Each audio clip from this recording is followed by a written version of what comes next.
When you're on stage and you see the audience react to what you do, it's a very out-of-body experience, but in the best possible way. We welcome the absolutely gorgeous, it's Venus de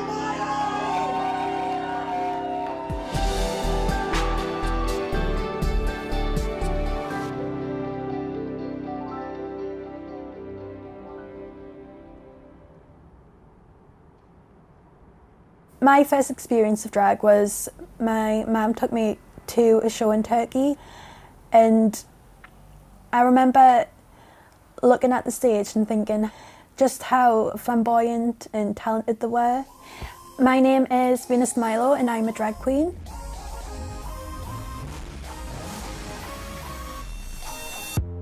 So the first time that I saw myself in drag, it was almost surreal. I felt really powerful and confident, and yeah, it was really surreal. My drag name means Venus de Milo, as in the Greek statue with no arms. A lot of people don't actually understand it, but thought it completely embodied what I want my drag to show and teach. The condition I have is thrombocytopenia absent radius.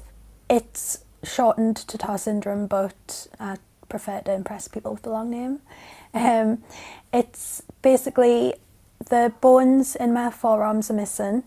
It's a blood disorder, which means that my blood doesn't clot properly. When I was younger, I was quite a confident person. I never really thought about how I was. It wasn't really until I became older that I became self-aware. I was sort of insecure about certain things. It was like that model that was... and the please are going.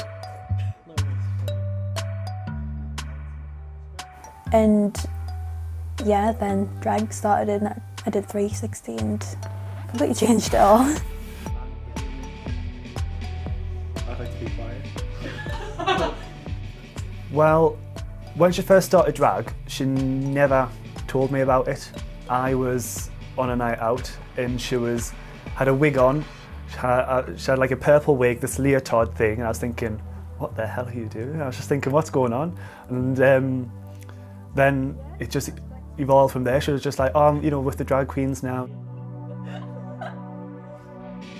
Don't use the term bio queen, which a lot of people put on female-bodied people, but I think my drag is as valid as anybody else's. A lot of people do criticise bio queens. A lot of it seems to be online. Not many people tend to say it to your face. At the end of the day, it's my drag and I do it for me, and if you don't like it, then you don't have to like it. Dan, can I put them on here?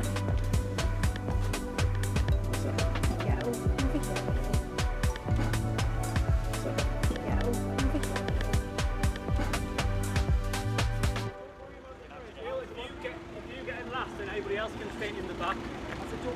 Yeah, the best thing is that anyone's going in the back.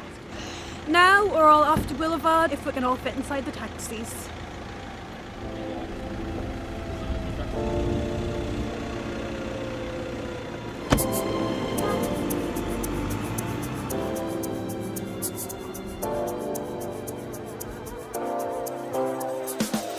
The strongest reaction I've probably ever had was my T-Rex performance. Essentially what it is a T-Rex who can't masturbate because they've got short arms and they can't reach. And I come out with a dildo attached to a wooden stick, and that's probably the most positive and loudest reaction I've ever had to anything that I've performed.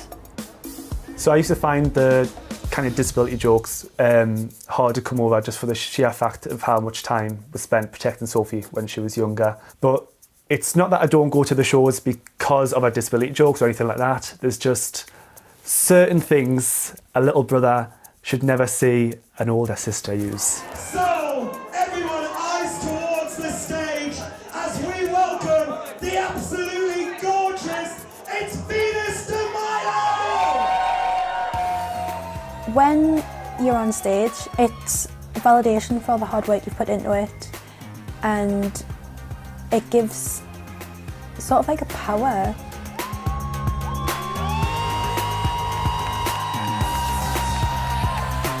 Would we like to see Venus back in Sunday Night Live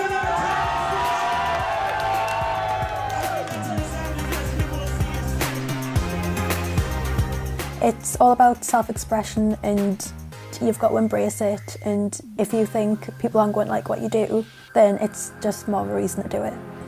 When people see me perform, I'd like them to see inclusiveness in what I do, and I like to think that I represent at least one thing that other people can associate with themselves and inspire people, I'd think. I'd like to inspire people.